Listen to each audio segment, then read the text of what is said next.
જેની અંદર એક પણ દુર્ગુણ નથી. એ તો લોકોએ મહાદેવના માટે આવું બધું કહ્યું. બાકી શિવ મહાપ્રણને ગહેરાઈથી તમે સમજો તો શંકર ભગવાનના જીવનમાં એક પણ દુર્ગુણ નથી. સર્વ ગુણોનો ભંડાર ભગવાન શિવ છે. એ તો લોકોની સામે એવી રીતે શિવને પ્રદર્શિત કરવામાં આવ્યા. શમશાનમાં રહેનારો દેવ, ભૂત પ્રેતોને સાથે રહેનારો દેવ, ગાંજા ધુતુરા ભાંગ પીનારો દેવ. અરે ભાઈ, શિવજીના માટે જેટલી સમાજમાં ગલતફહેમી થઈ છે એટલી ગલતફહેમી ગેરસમજ અન્ય દેવતાઓ માટે નથી ઊભી કરવામાં આવી છે. અહીંયા વિષ્ણુ ભગવાન નારદજીને કહે છે, નારદ હવે ત્રીજી વાત તમે સાંભળો. મનને શાંત કરવા માટે શું કરવું?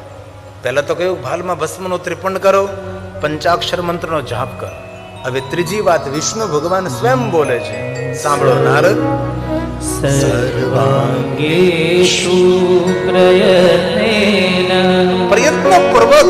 યત્નપૂર્વક નારદજી સર્વાંગી પૂરે અંગ પર રુદ્રાક્ષ શિવવલ્લભ મહાદેવને અતિ પ્રિય છે. નારદજી રુદ્રાક્ષ ધારણ કરો. અરમ રુદ્ર રોગનાશાય ધન્વંતરી રુદ્ર. સાક્ષાત ભગવાન ધન્વંતરીનું રૂપ છે રુદ્રાક્ષ. તનને મનને પ્રફુલ્લિત રાખનારી મહાદેવની આપેલી ઔષધિ જેનું નામ છે રુદ્રાક્ષ. માનવ માત્ર રુદ્રાક્ષને ધારણ કરી શકે છે. શિવ મહાપુરા ગ્રંથમાં રુદ્રાક્ષ મહાત્મ્યનો બહુ મોટો વિસ્તાર છે. પણ જે માણસો રુદ્રાક્ષ પહેરતા હોય તેને કટી ભાંગથી ઉપરના ભાગમાં રુદ્રાક્ષ પહેરવું, નાભીથી ઉપર પહેરી શકાય છે, નાભીના નીચેના ભાગમાં રુદ્રાક્ષ પહેરી શકાતો નથી. શિવપુરાણ ગ્રંથની અંદર રુદ્રાક્ષનો બહુ જ મહિમા છે. એવું નથી કે શિવ ભક્તોએ જ રુદ્રાક્ષ પહેરવા. સર્વ મનુષ્ય માટે રુદ્રાક્ષ કલ્યાણ કરે છે. બ્રાહ્મણ, ક્ષત્રિય, વૈશ્ય, શૂદ્ર, પ્રતિલોમજ, શુદ્રનામ સ્ત્રી 24 ઘંટે રુદ્રાક્ષ પહેરી શકે છે. સર્વ માટે રુદ્રાક્ષ, જન્મથી લઈને મૃત્યુ સુધી રુદ્રાક્ષ પહેરી શકાય છે. ઘણા માણસો એમ કે પવિત્ર હોય ત્યારે રુદ્રાક્ષ પહેરી શકાય. હવે શિવ મહાપુરુષ એમ કરે, સદૈવ રુદ્રાક્ષ ધાર્ય શિવ આજ્ઞા. પવિત્ર અવસ્થામાં પણ રુદ્રાક્ષને પહેરવો ને અપવિત્ર અવસ્થામાં પણ રુદ્રાક્ષને પહેરી શકાય છે. આપણા જીવનમાં અમંગળ ઘટના પવિત્ર હોય ત્યારે ન બને, અપવિત્ર હોય ત્યારે આપણા જીવનમાં અમંગળ થતું હોય છે. અપવિત્રતાને પવિત્રતાનું દાન કરનારો રુદ્રાક્ષ છે. તેથી 24 કલાક સદૈવ રુદ્રાક્ષ ધાર્ય શિવ આજ્ઞા. અમારા સ્વામીશ્રી નિર્દોષાનંદ સ્વામીજીએ રુદ્રાક્ષ ઉપર આખી બુક લખેલી છે. એમના રુદ્રાક્ષ ઉપર ઘણું બધું સંશોધન કર્યું અને અનેક એવા જીવાત્માઓને શિવ તરફ લઈ જનારો આ સાધુ નિર્દોષાનંદ મહાત્મા છે. અનેક જીવાત્માઓને મહાદેવ પ્રતિ પ્રેરિત કરનારા મહાત્મા છે. અને વધારેમાં વધારે સૌને માનસ પૂજા કરાવતા હતા. મન દ્વારા મહાદેવની પૂજા કરાવતા હતા. શિવની પૂજા મન દ્વારા. બહુ શિવનું માર્ગદર્શન પૂરું પાડ્યું છે સ્વામી શ્રી નિર્દોષાનંદ સ્વામીજી, જગદેશ્વરાનજી એમના ગુરુજી. અને શિવપુરાણ ગ્રંથમાં ભગવાન વિષ્ણુજીએ કહ્યું છે, સંસારમાં કોઈ ભટકતો માણસ હોય, સંસારમાં દુઃખી થયેલો માણસ હોય, ઇધર ઉધર યહાં વહાં ભટકતા હોવા કોઈ બી મનુષ્ય દુઃખી થયો છે.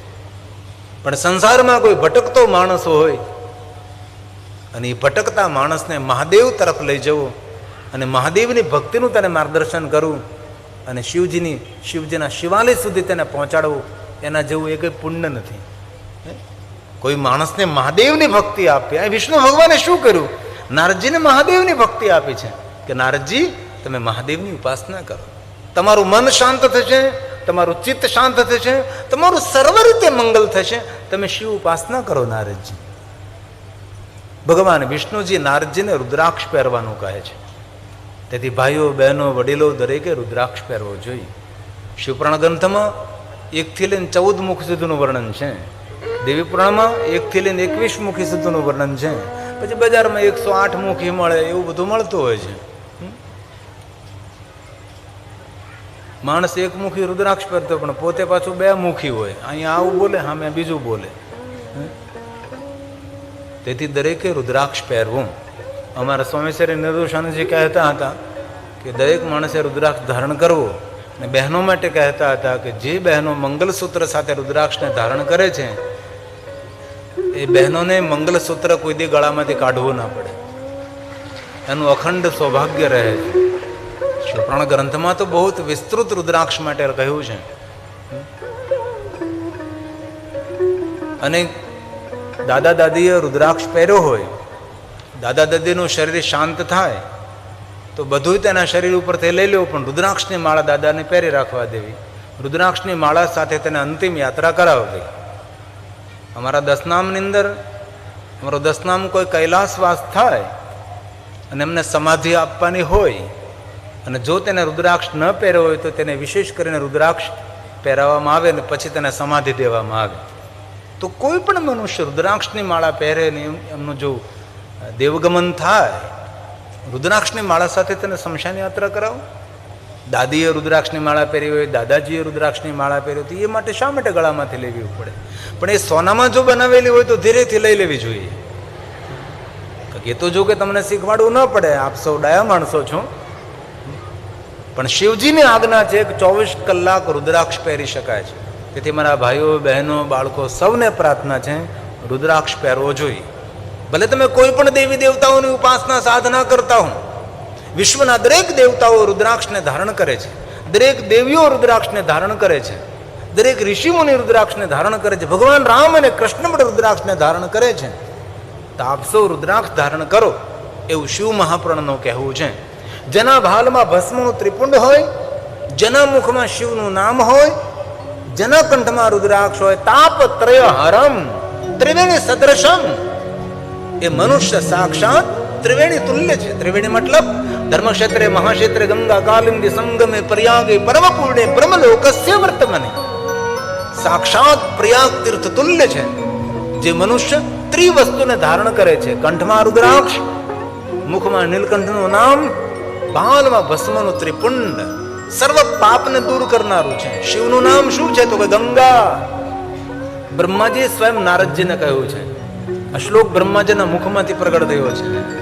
શિવ નામ યથા ગંગા, મહાદેવનું નામ સાક્ષાત ગંગા છે. વિભૂતિ યમુના, વિભૂતિ યમુના, સાક્ષાત યમુના મહારાણી વિભૂતિ. और रुद्राक्षं વિધિના પ્રોક્તા સર્વ પાપ વિનાશી, સર્વ પાપને હરનારું, સર્વ પાપનો નાશ કરનારું આ સર્વ પાપ વિનાશી. ઇસીલિए મનુષ્ય સર્વ રીતે પવિત્ર રહેવું હોય, ભાલમાં ભસ્મની બિંદી કરવી, રુદ્રાક્ષને ધારણ કરવું, ભગવાન શિવના નામનો જાપ કરવો. બસ હાલતા ચાલતા, બેસતા, ઉઠતા, ખાતા પીતા, ઊંઘતા જાગતા કરતા જાઓ, ઘરનું કામ લેતા જાઓ હરિનું નામ. ભગવાન વિષ્ણુજીએ નારદજીને 3 વાત દેખાડી. શા માટે? મનની શાંતિ માટે. તેથી જેનું મન અશાંત હોય, જે મનુષ્ય વિચારોથી ડિસ્ટર્બ થયેલો હોય, તે માણસે રુદ્રાક્ષને ધારણ કરવો, ભસ્મનું ત્રિપુંડ કરવું, વધારે વધારે પંચાક્ષર મંત્રનો જાપ કરી અને વધારે વધારે મૌન રહેવું. હવે ભગવાન વિષ્ણુ નારદજીને 3 બીજી વાત સમજાવે છે. એક શ્લોકમાં 3 વાત, 3 સંદેશ સ્વયં વિષ્ણુજી બોલે છે, નારદજીને કહે છે. સાંભળો. નારદ શૃણુ શેવિમ કથા નિત્યમ, હે નારદજી, નિત્ય મહાદેવની કથાનું શ્રવણ કરો. વિષ્ણુ બોલે છે, સ્વયં શ્રી હરિ ગાય છે. હું તો મધ્યસ્થી છું. આ જે કઈ અહીંથી બોલવામાં આવે છે ભગવાન મહર્ષિ વેદવ્યાસજીનો પ્રસાદ છે. હું તો એક ટીચર છું, શિક્ષક છું, ભણ્યો છું શિવ પુરાણ, તો તમને સંભળાવું છું, એક માધ્યમ છું. બાકી જે કઈ કહેવાય છે બધું જ ભગવાનનો પ્રસાદ છે.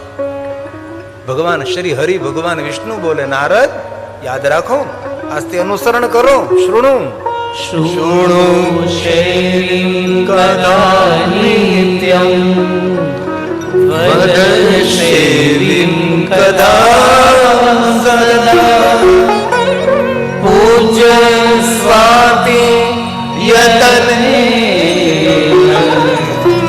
શિવ ભક્તા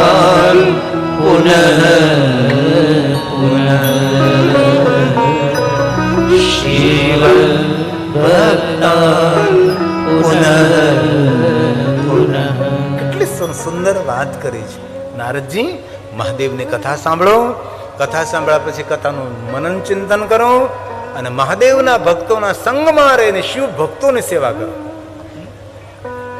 અહીં વિષ્ણુ ભગવાને નારદજીની શિવ સેવા કરવાનું નથી કહ્યું, શિવ ભક્તોની સેવા કરો. શિવ ભક્તાન પુનઃ પુનઃ, વારંવાર મહાદેવના ભક્તોની સેવામાં લાગો.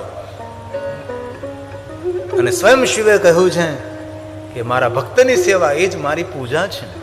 કોઈ શિવનો ભક્ત હોય તેમનો આદર કરો, તેમનું સન્માન કરવું, તેનું માન કરવું. મહાદેવના ભક્તોનો અનાદર કરવાથી સ્વયં શિવ એમ કહે છે એ મારો અનાદર કરે છે. મહાદેવની કથા સાંભળ્યા પછી કથાનું ચિંતન મનન, આ 3 કલાક 4 કલાક તમે જે સાંભળો એ બધું યાદ ન રહે. યાદ ક્યારે રહે? એનું ચિંતન કરવામાં આવે, તેનું મનોમંથન કરવામાં આવે. નારદજી મહાદેવના ભક્તોના સંગમાં રહેજો. કથા શ્રવણ કરવી એ નારદજી ભક્તિનું દ્વાર છે. કોઈ કે મારે ભક્ત બનવું છે, ભગવાનની ભક્તિ જોઈએ છે, શું કરવું જોઈએ? તો કથા સાંભળ. તેથી વિષ્ણુ ભગવાને નારદજીને 9 ભક્તિના માર્ગો દેખાડ્યા છે, એમાં 3 ભક્તિ પ્રધાન સંભળાવી છે. ભક્તિનું પહેલું દ્વાર કયું? શિવ મહાપુરાણ ગ્રંથનો શ્લોક છે, શ્રોત્રેણ શ્રવણમ તસ્ય. કથા સાંભળો ભાઈ. જીવનમાં બીજું કાંઈ ન થઈ શકે, કથા સાંભળવી. યાદ રહે ન રહે, અનુસરણ થાય ન થાય, પણ કથા કોઈ ને કોઈ રીતે આપણા મન પર, આત્મા પર અને પૂરા અંગ પર તેની કોઈને કોઈ અસર થાય છે. તેથી કથા સાંભળવી આ ભક્તિનું પહેલું દ્વાર છે. આ વિષ્ણુ ભગવાન નારદજીને સુંદર માર્ગદર્શન કરે છે. શ્રોત્રેણ શ્રવણમ તસ્ય વચસા કીર્તનમ તથા. વાણી તમારા ભગવાનનું ભજન કરવું, મનસા મનનમ તસ્ય. મન દ્વારા મનન કરો, સાધન નહીં પરંતુ મહાસાધન મુચ્યતે. મહાસાધન મુચ્યતે. એટલું તો થઈ શકે ને ભાઈ આપણાથી. ભલે સંસારમાં રહીએ છીએ, કથા સાંભળવી, કથા સાંભળ્યા પછી તેનું ચિંતન મનન કરવું, કેટલું સરસ, કેટલું સરળ છે. મન દ્વારા ઈશ્વરનું મનન કરવું, સ્મરણ કરવું બહુ સરળ છે. ભગવાન મહર્ષિ વેદવ્યાસજી કહે તે જન્મ બાજ ખલુ. કોનો જન્મ લેવો ધન્ય છે? જે શિવનું ધ્યાન કરે છે, જે મહાદેવને યાદ કરે છે. અને ખરેખર જો આપણે ગહેરાથી જોઈએ તો શિવ પરંપરા ધ્યાનની પરંપરા છે. જે જીવનમાં આદત કરીએ, આપણે આદત પાડીએ કે જે માણસો મળે છે સારી વાતો કરવી, એનું મન પ્રસન્ન થાય, તેનું ચિત્ત પ્રસન્ન થાય, એ માણસને કંઈક નવું જાણવા મળે. શા માટે કોઈની ગંદી ગંદી વાતો કરીને આપણા અંતકરણને ખોરવી નાખવું જોઈએ? એટલે સજ્જનોને કથા પ્રિય છે. સજ્જને ક્રિયતે કથમ. શિવપુરાણ ગ્રંથના બીજા શ્લોકમાં કહ્યું સજ્જને ક્રિયતે કથમ. સજ્જનોએ પોતાના જીવનમાં શું કરવું જોઈએ એના નિર્ણયો અમને આપો. શિવ પરંપરા ધ્યાનની પરંપરા છે. તમે જો શંકર ભગવાનનું જ્યાં વર્ણન આવે ને ત્યાં મહાદેવજી ધ્યાન કરતા હોય છે, મહાદેવજી તપ કરે છે. શિવ પરંપરા મૂળ પરંપરા ધ્યાન. અને એ પણ યાદ રાખજો, શિવાલયનું ગર્ભગૃહ એ ધ્યાન કેન્દ્ર છે. શિવલિંગ એ બ્રહ્મબોધક છે. મનને સ્થાન પર સ્થિત કરવા માટેનું શ્રેષ્ઠ વિજ્ઞાન ને મહાવિજ્ઞાન લિંગ રૂપેણ અનુગ્રહાય લોકાનામ. શિવાલય ધ્યાન કેન્દ્ર છે, પણ ધ્યાન ઓછું લોકો કરે છે. ધ્યાનનો એક પાઠ છે પૂજા. પૂજા કરવાથી ભગવાનમાં ધ્યાન લાગે છે. એટલે શિવજીની દુનિયા કહી પણ જો શિવજી ધ્યાન કરતા હોય, ધ્યાનસ્થ છે. મહાદેવજીને કોઈ જગ્યાએ તમે પૂજા કરતા નહીં જુઓ, શિવજીને કોઈ જગ્યાએ યજ્ઞ કરતા તમે નહીં જુઓ. એ આપણા ઋષિ મુનિઓની પરંપરા છે, પૂજા, યજ્ઞ, અભિષેક. લેકિન શિવની સ્વયં ધ્યાન નિત્યમ મહેશ, ધ્યાન ધ્યાનસ્થ રહે છે. ધ્યાયે નિત્યમ મહેશમ રજતગિરિપૌ ચારુચંદ્રાવતં. મહાદેવના માટે કહ્યું છે રત્ના કલ્પોજ્વલાકં પરશુ મૃગવરા પીતિ હસ્તમ હે મહાદેવ, હે મહાદેવ, હે મહાદેવ. પદ્માસીનમ સમમતા સ્તુતમમર ગણિત વ્યાઘ્રકૃતિ વસાનમ